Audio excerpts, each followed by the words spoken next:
Que a paz esteja em nossos corações, que Jesus permanentemente esteja em todos nós para prosseguirmos a nossa jornada de autossuperação, a nossa jornada de autoanálise de nossas condutas, de nossos pensamentos, de nossas emoções.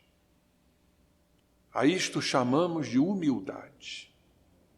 Humildade, em verdade, vem do latim humus, que quer dizer terra.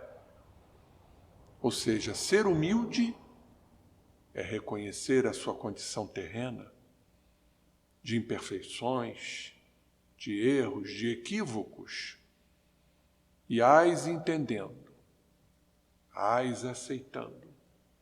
Vamos fazendo o grande trabalho de modificação, de reforma íntima, de transformação moral, a caminho da luz. E por isso trouxemos uma lição do livro Há Flores no Caminho, pelo espírito Amélia Rodrigues, a doce Amélia.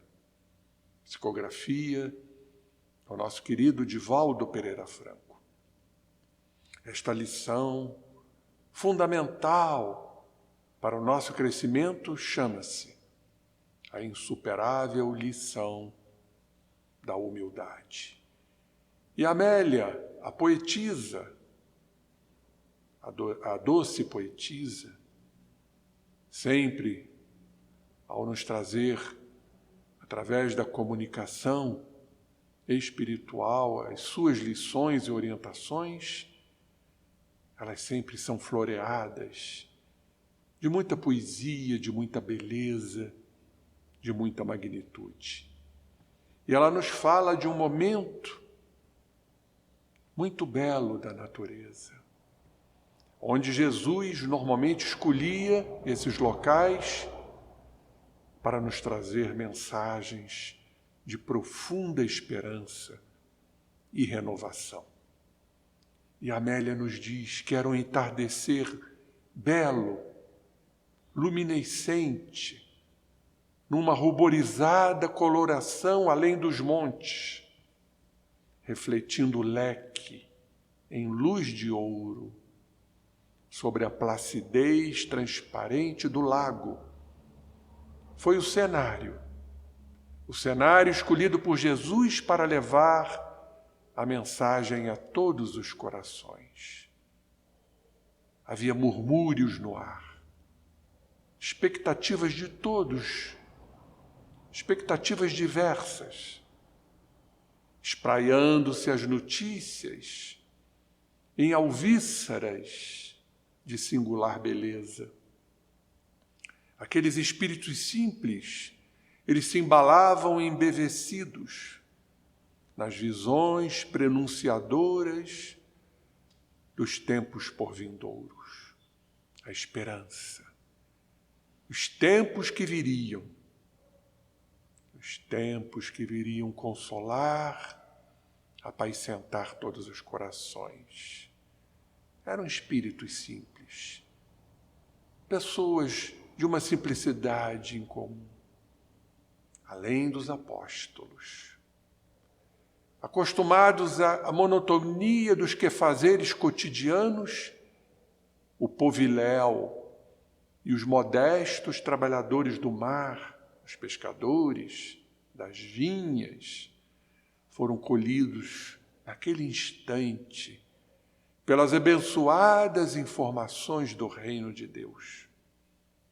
O reino de Deus que nos aguarda, que lá chegaremos pela força da razão, das consequências e do progresso. Mas Israel ainda esperava, pela tradição, aquele rei que lhe restituísse o poder, o monopólio, o poder sobre todos, o autoritarismo, a dominação arbitrária sobre todos os outros povos. Israel esperava, assim como ainda espera, aquele orgulho da sua raça. Nos fala Amélia Rodrigues em Mafiosa Ambição. Esperava recuperar as glórias terrenas e transitórias do passado, pela força, pelo poder descomunal, insofreável, infrene. Era assim que todos pensavam. Foram 4 séculos de profecias essas silenciadas, mas que pareciam agora quebrados ante a voz do Messias, a voz de Jesus, que atendia os cultos, deslumbrando a todos, os pobres, os ignorantes. O burburinho se fazia. Sucediam-se os comentários desencontrados e as exageradas apreciações. Jamais, nunca se escutaria igual àquela outra qualquer voz. A inconfundível voz do Mestre, do Messias. Jamais se escutaria outra voz com aquele poder, com aquela força, com aquelas vibrações divinas. Era a sua autoridade moral, não autoritarismo. Autoridade moral que se confundia com a sua meiguice, com a sua sabedoria, que se exteriorizava sem atavios, ou seja, sem enfeites. Eram informações precisas. A autoridade moral se fazia presente junto à meiguice e sabedoria que lhes eram peculiar no Mestre Jesus. A sua presença infundia respeito e granjeava afeição. A modesta e colorida Cafarnaum fora aquinhoada com os ensinos, e dentre os que o seguiam ao Mestre Jesus, na íntima condição de amigos, muitos eram daquelas bandas frescas e formosas, conhecidos por todos, que se tornaram importantes, como os apóstolos se tornaram importantes, e até invejados de um para outro momento, desde que eles foram escolhidos pelo Mestre amado. Eram os apóstolos que iriam dar continuidade ao seu evangelho, transmitindo para todo o mundo as noções do amor. Que reino, afinal, seria o dele? Interrogavam-se todos, perplexos, abismados, curiosos, interessados. A verdade é que ele se dizia o embaixador de Deus, o Filho de Deus. Tanto que ele nos disse: ninguém vai ao Pai a não ser por mim. E a grande missão era reunir as ovelhas, como o grande pastor que era, ante o seu cajado. Reunir principalmente as ovelhas desgarradas, as tresmalhadas, que se perdiam nas vielas da vida, pelas estradas vicinais, pelos atalhos, para que encontrassem o verdadeiro caminho. Confundiam-se anseios e curiosidades. Aquelas pequenas rodas de ouvintes alongavam-se em comentários demorados, quando Jesus terminava as suas explanações. E nesse clima de dubiedades, ou seja, de hesitações, de incertezas, de ambiguidades, de expectação naquela tarde, enquanto se fizer uma pausa natural, no encontro de costume entre amigos, quem surge? A astuta Salomé, orgulhosa e dedicada mãe, acercou-se, traindo na face a angustiosa indagação que lhe desejava propor ao Mestre Jesus. Isso nós vamos encontrar no Evangelho de Mateus, capítulo 20, versículos 20 a 27. Como o momento se fizesse próprio, a esposa de Zebedeu, sem delongas ou circunlóquios, ou seja, sem floreios, foi direto ao assunto. Ó Senhor, desejaria que ao triunfar a tua luz, quando seja instalado o reino de Deus, coloques os meus 2 filhos, um à tua direita e outro à tua esquerda. Era o desejo de uma mãe que queria ver seus filhos ao lado de Jesus, um à direita e outro à esquerda. Ela, sem dar-se conta da grave solicitação, ela exultava internamente, antevendo o futuro radioso e feliz porque anelava, ou seja, planejava. Nem sequer percebeu a expressão de amargura e espanto desenhada nos rostos marcados dos membros do colégio, dos apóstolos, todos ali reunidos pelos vínculos do amor. Mas Jesus, com a sua mediunidade plena, que penetrava o ádito, os esconderijos dos corações, os recônditos das almas, conhecia as paisagens íntimas das almas por conta disso, mas ele compreendeu o zeloso carinho daquela mãe, daquela genitora apressada e o obtemperou. Estarão eles, seus filhos, dispostos a beber da minha taça de amargura? A interrogação direta e ante o olhar percussiente e penetrante encaminhado aos candidatos, estes, comovidos, redarguiram a uma só voz, os 2 filhos. Estamos, sim, mestre, dispostos a sorver todo o conteúdo da tua taça da amargura. Havia sincera honestidade naquela resposta, clara, objetiva e decidida. Jesus, conhecendo os meandros complexos da alma humana e os mecanismos das leis soberanas, sem entusiasmo esclareceu: é certo que bebereis da minha taça. Quando, porém, a vos sentardes ao meu lado, ao Pai, ao amantíssimo Pai compete determiná-lo, não a mim. Aquela resposta concisa, sem rodeio, sem qualquer rodeio, não encontrou receptividade naquela família, a família Zebedeu. Os discípulos, porém, os discípulos de Jesus, tomados de ira, investiram com olhares furibundos e expressões agressivas contra os 2 ambiciosos candidatos.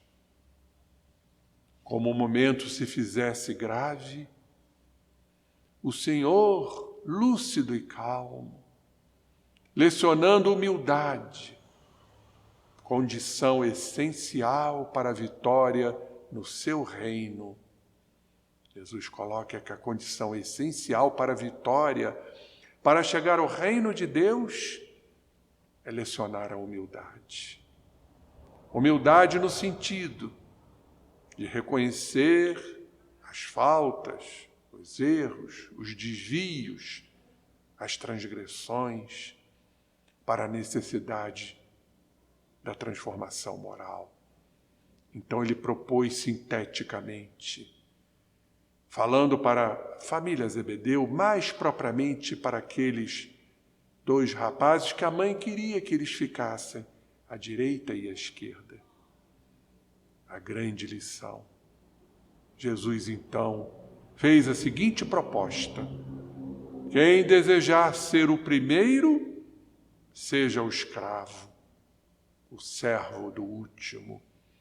Jesus coloca aqui a importante necessidade de abdicarmos, nos desviarmos da prepotência, do orgulho, desse padrão de poder que ainda está presente em nós, o nosso egoísmo, a nossa arrogância, ou seja, ser o escravo, o servo do último, ser o humilde.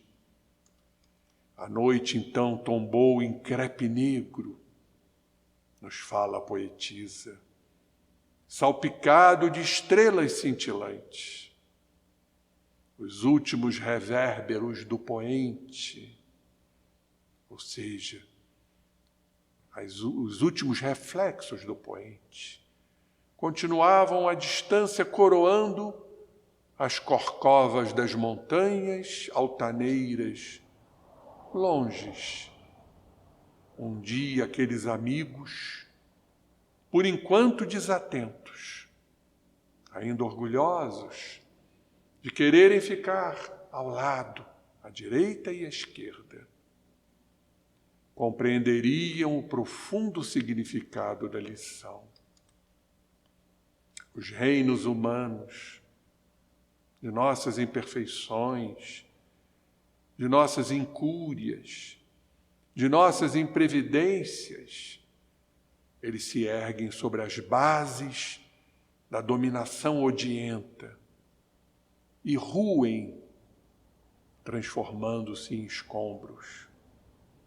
Lembrando que Jesus nos falou a respeito da destruição do templo de Salomão, o templo de Jerusalém, não ficará pedra sobre pedra que não seja derribada.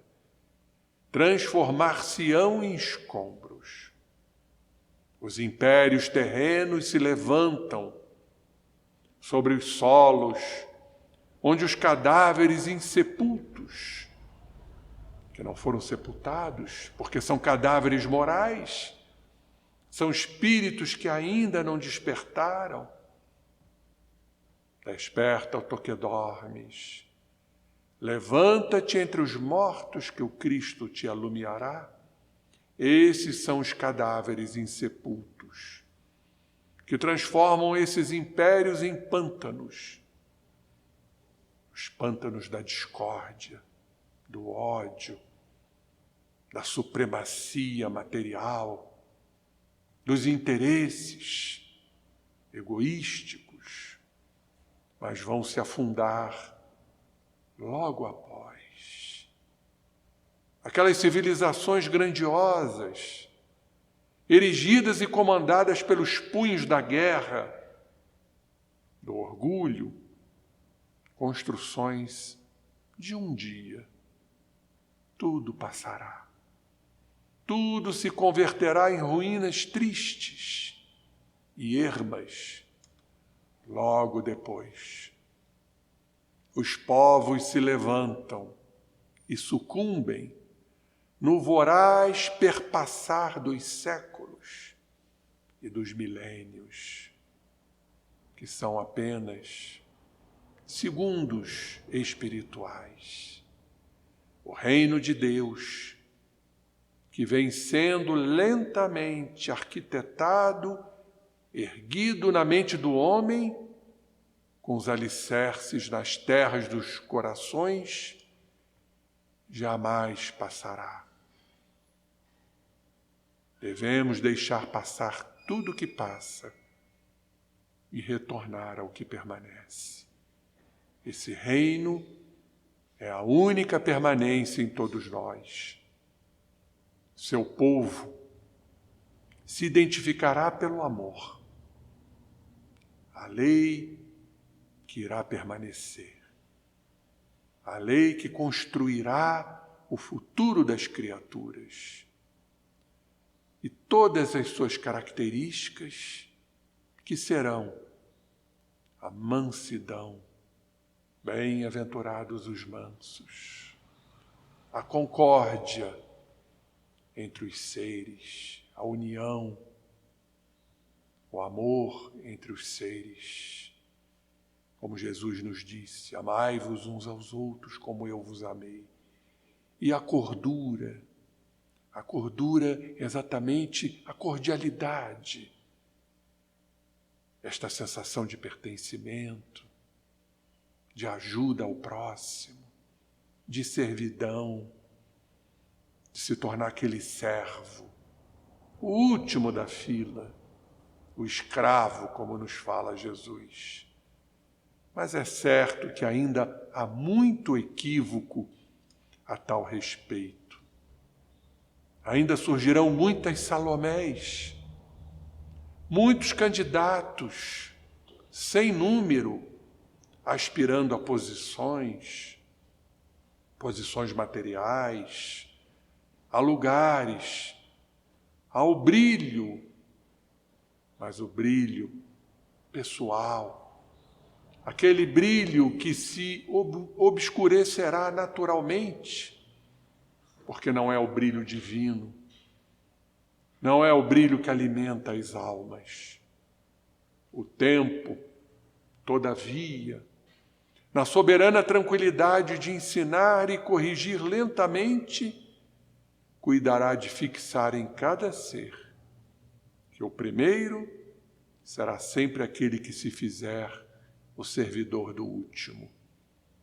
Como disse o Mestre Jesus, aquele que se exalçar será rebaixado. E aquele que se tornar humilde, aquele que reconhecer as suas faltas, este será exalçado. Até esse momento, a insuperável lição da humildade acenará para todos, chamando, chamando e chamando. A insuperável lição da humildade. É este o caminho, companheiros. É este o caminho que temos que divisar em nossas existências. O trabalho contínuo, o trabalho que jamais sofrerá freios, obstáculos definitivos, intransponíveis.